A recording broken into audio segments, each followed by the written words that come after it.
Halo Marketis, selamat sore. Kembali lagi bersama saya Marta dengan program baru dari Marketis TV yaitu Sales Superstar yang akan mengulas tentang dunia sales, bagaimana tren dan strategi sales untuk menarik hati klien.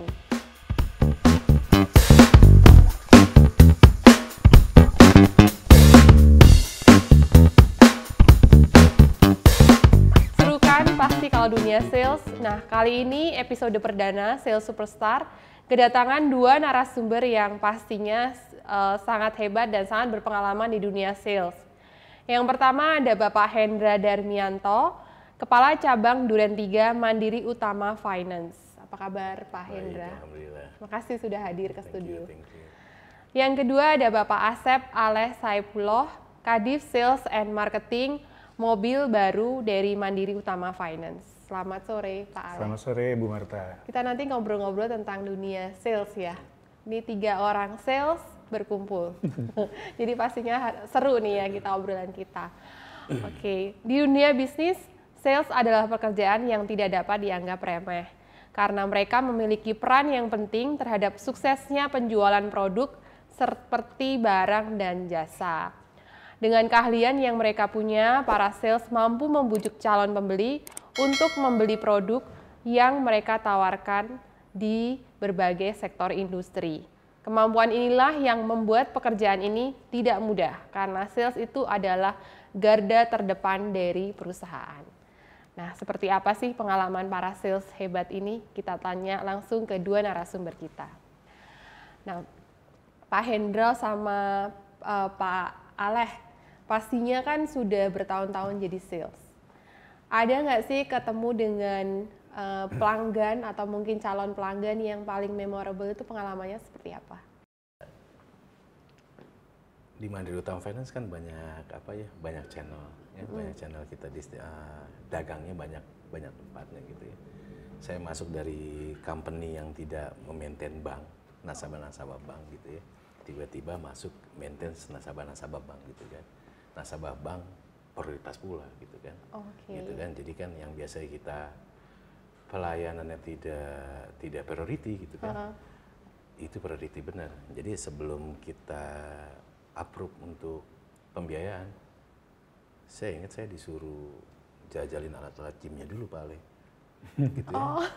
Experience lifestyle-nya orang prioritas itu gimana gitu jadi ya? Dia bilang nggak usah sedih juga katanya, di dalam juga banyak tuh marketing bank yang lain, gue suruh dulu jajalin alat baru boleh dagang ke gua. Oke.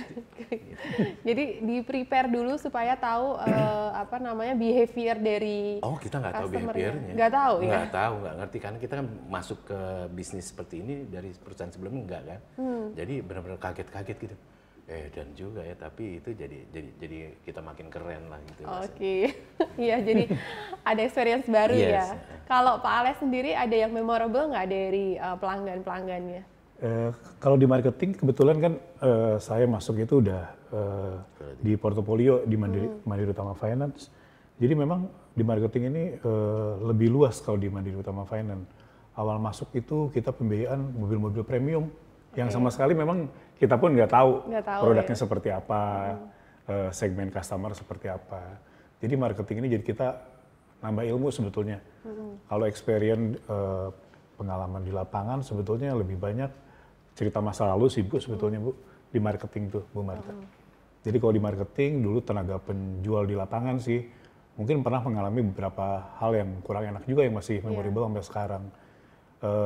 Identik kalau di penjual saya di tenaga sales di pembiayaan itu kan identik dengan kapasitas nasabah, kemampuan bayar customer. Jadi waktu kita datang ke customer kita harus memutuskan tuh customer ini layak atau tidak. Oh, langsung pada saat itu juga langsung ya? Karena kita kan biasanya tahu tuh dari kriteria customer seperti apa, laporan keuangan seperti apa. Nah kita harus memberi laporan langsung. Saya pernah masih ingat sampai sekarang waktu melakukan proses survei gitu ya, proses survei pas dicek customernya nggak bagus, kita langsung reject kan Bu. Di saat itu kita nggak boleh keluar rumah, iya betul. Di depan customer. Iya depan customer. Kita nggak boleh keluar rumah, harus down payment-nya kembaliin segala macam. Itu memang agak sedikit ya buat kita sih ya teringat terus sih Bu. Ternyata memang ada hal lain yang harus memang penjelasan clear ke customer di awal. Iya, takutnya nanti customer-nya nggak terima ya, marah ya. Oke. Nah, tadi customer yang sangat memorable. Terus pertanyaan kedua kan kalau sebagai orang sales, pasti pada saat approaching, pada saat prospecting, itu kan tidak semua leads yang tadinya kita mau prospek akan menghasilkan. Jadi nggak semuanya customer itu pasti akan ibaratnya maulah dengan penawaran kita. Nah itu kiat-kiatnya kalau ada rejection seperti itu dari pelanggan itu seperti apa Pak? Tips and triknya? Kalau biasanya rejection itu memang harus dikomunikasikan ke nasabah sih Bu secara detail. Jadi kita ini harus transparan dari awal, kita punya program seperti apa. Jadi customer itu tidak merasa dimanipulasi sama kita. Kita yang utama sih. Dimanipulasi ya. Betul. Okay. Kita harus sampaikan kondisinya seperti apa, sehingga konsumen tahu, oh memang benefit seperti ini. Kadang kalau kita membiayai otomotif, itu kan ada faktor lain tuh, ada namanya diskon. Itu harus disampaikan ke customer. Okay. Jadi tidak bisa kita keep masalah benefit buat customer tahu nanti di belakang. Ujungnya yang ada malah kecewa. Kalau kecewa ya bukan kita aja yang jadi problem sih Bu, perusahaan juga jadi masalah juga. Oke, jadi transparan tadi ya. Harus transparan, terus, jujur juga ya di depannya. Kalau Pak Hendra ada pengalaman? Ini saya yang di-reject apa saya yang nge-reject? Customer-nya yang mereject. Customer yang nge-reject saya gitu. Kalau saya diajarin marketing sama Pak Ali juga kan, Pak Ali atasan saya.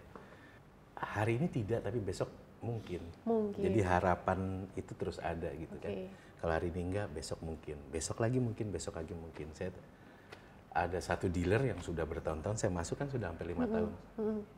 Saya masuk dari hari pertama, 4 tahun itu nggak mau pakai MUF Pak Ali. 4 tahun ya? 4 tahun nggak mau pakai MUF, tapi ya alhamdulillah puji Tuhan kita sudah 2 bulan ini sudah mau gitu kan. Saya bilang makanya hari ini enggak, besok saya datang lagi. Lusa saya datang lagi. Pak Hendra ini persisten ya berarti ya, persisten banget ya. Orang sales harus persisten ya. Itu yang penting harapannya terus ada gitu. Oke, siap. Nah, tadi kan customer-nya kalau di reject, kita sales-nya harus tetap persisten, terus tadi transparan di depan, jujur juga. Nah, otomatis kan ada juga customer-customer yang bisa long term, ya kan? Pasti yang loyal banget. Saya maunya kalau ada transaksi sama Pak Hendra aja, sama Pak Aleh aja. Nah, tips-tips untuk mengelola loyalitas customer itu seperti apa sih? Responsif. Dia butuh jam berapa gitu kan. Jadi diajarin kita kalau di sales, handphone nggak boleh mati, boleh libur ketika sholat Idul Fitri. Gitu bahasanya gitu ya. Hanya itu ya? Gitu ya, sholat Idul Fitri. Kesannya kita, ya mungkin dia kehilangan mobil, kehilangan STNK atau apa, ya kita jawab. Kita cepat pas respon aja ke mereka. Dan ulang tahun kan kita punya data kita, saya ucapan ulang tahun.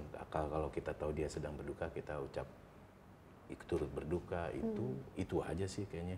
Yang penting perhatian dan responsif sih. Empati ya berarti ya kepada customer-nya ya. Oke. Kalau Pak Aleh? Kalau menurut saya sih bisnis pun memang kan tidak bisa dipaksakan Bu. Jadi kalau kita misalkan dengan rekanan gitu ya Bu ya, biasanya sama dealer, sama showroom, itu biasanya yang loyal itu yang udah terbentuk seperti kita as a friend, kita bisa terbuka, bisa jelasin kondisi ke depan seperti apa. Kita pun bisa jadi konsultan buat mereka, bisa kasih gambaran bisnis ke depan seperti apa. Itu biasanya lebih loyal. Oke. Iya.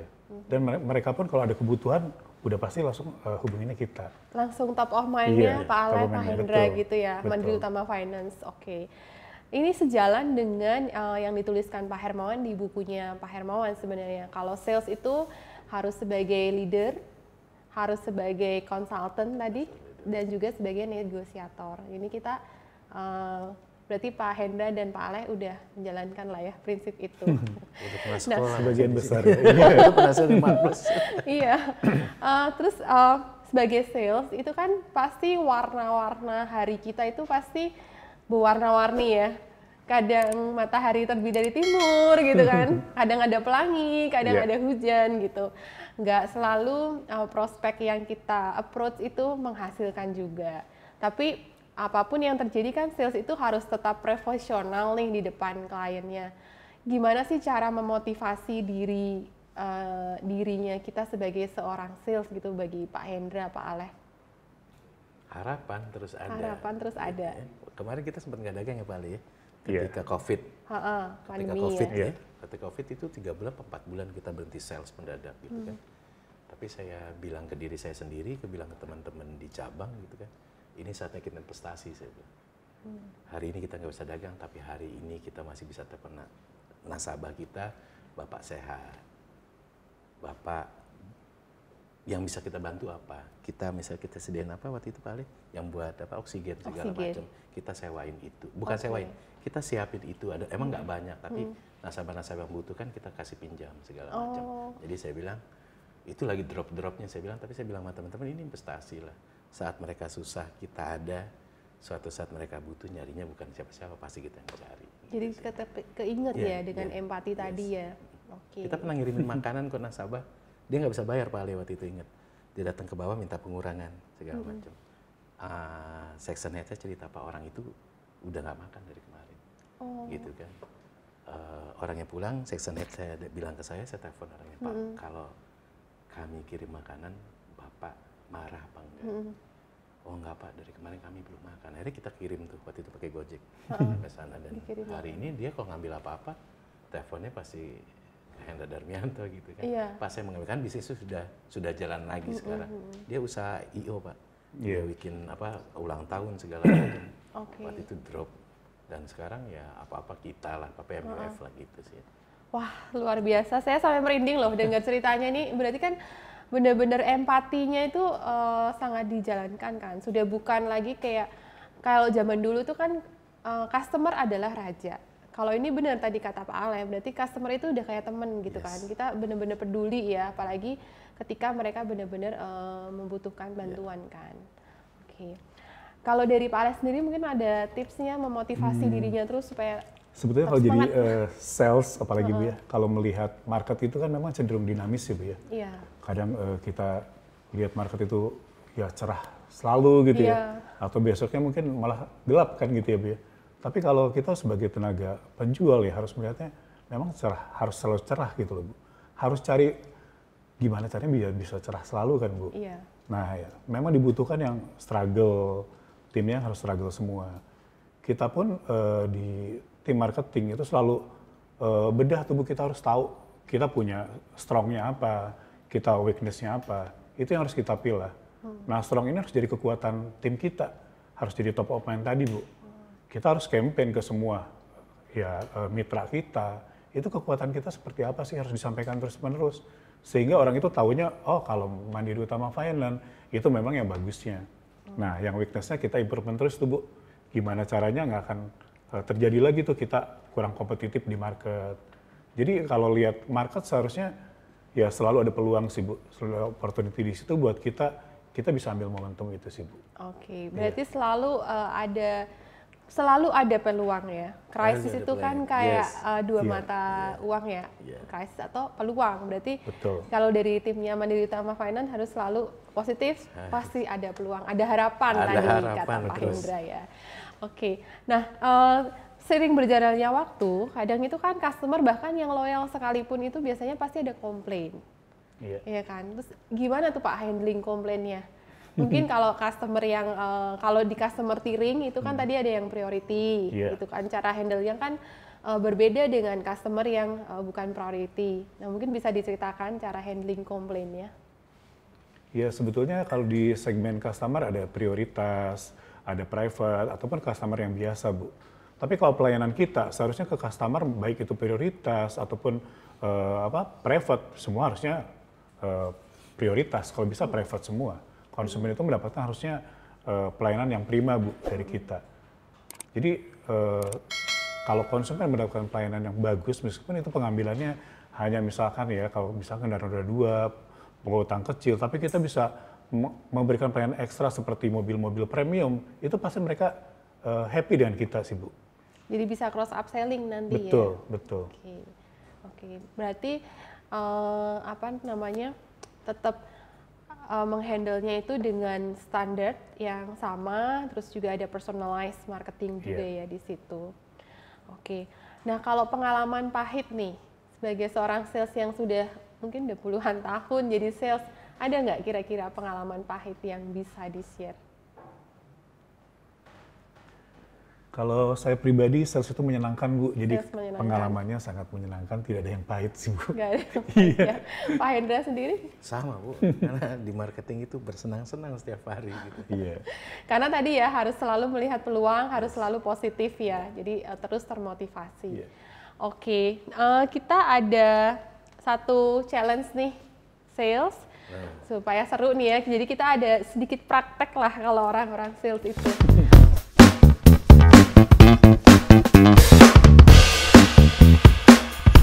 Oke, ini adalah time to quiz buat orang sales. Kalau nggak ada praktek, kita akan kurang seru nih. Jadi ini Marketis punya challenge gitu yang bisa dipilih. Kira-kira Pak Hendra sama Pak Aleh dapet yang mana nih? Satu aja, tapi karena ini 2 orang, mungkin yang satu nanti jadi customer, yang satu gitu jadi ya, sales satu. ya.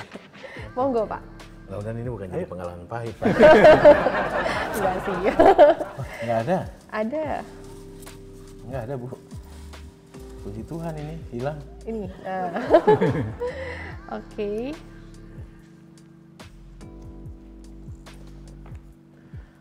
Negosiasi sama klien. Oke, negosiasi. Nah, siapa mau jadi sales, siapa mau jadi kliennya? Saya jadi customer boleh? Jadi customer, oke. Kita lagi yang disiksa ini.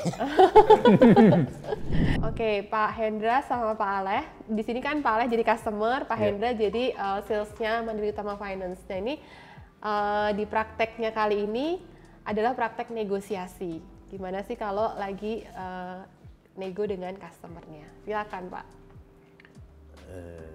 Selamat siang, Pak Hendra. Siang Pak Ale. Ini saya lihat dari media, kayaknya ada penawaran menarik nih dari Mandiri Utama Finance. Iya Pak. Ini kalau nggak salah sekarang ada program bagus ya di bulan Februari ya Pak Hendra ya? Ya, alhamdulillah Pak, 2,8% kita dibuat di mobil barunya. Ini cicilannya kayaknya masih tinggi Pak Hendra, 4,6 juta per bulan. Bisa nggak turunnya di 4 juta? 2,6 itu lebih bagus dari kompetitor yang lain loh Pak. Tapi kemampuan kita cuma 4 juta nih Pak Hendra. Pak Ali suka merendah gitu kan. Track record di kita Bapak bagus gitu kan. Kemampuan Barangkali Bapak bisa oke. dibantu Pak Hendra. Oh kita pasti bantu buat Bapak. Ini biar bisa cicilannya 4 juta harus gimana ya Pak Oh Hendra? bisa Pak, kita Bapak panjangin tenor aja Pak. Gimana? Oke. Kita panjangin tenor atau Bapak up sedikit DP-nya, kita bisa bikin 4 juta. Oke. Kita nanti kasih pas plus di belakangnya lah Pak gitu kan, ketika pelunasan. Terima kasih Pak Hendra. Ya sih. Oke, udah ya. Win-win solution ya. Rasanya udah enak banget. Oke. Marketis tidak terasa obrolan seru ini harus berakhir. Sebelum saya tutup, saya persilahkan Pak Hendra dan Pak Aleh untuk memberikan mungkin closing statement. Jadi sebagai seorang sales, apa sih yang pengen disampaikan kepada viewer dari Marketeers? Selamat sore marketer semua. Kita orang sales yang satu yang pasti harus terus dipupuk adalah harapan. Karena harapan adalah satu-satunya cara kita bertahan di dunia ini. Terima kasih. Pak Aleh? Oke, selamat sore marketer semua. Seorang sales harus percaya diri yang pertama. Yang kedua harus terus berjuang. Tidak ada market yang sepi sebetulnya di lapangan. Market itu harus diciptakan. Sekian. Oke, luar biasa kan tadi closing statementnya. Jadi saya simpulkan di Sales Superstar kali ini, seorang sales harus terus melihat peluang, harus terus bersemangat, dan tetap transparan kepada customer-nya. Marketis, demikian akhir bincang-bincang bersama kedua narasumber saya kali ini. Saya Marta undur diri, sampai ketemu lagi di Sales Superstar berikutnya. Selamat sore!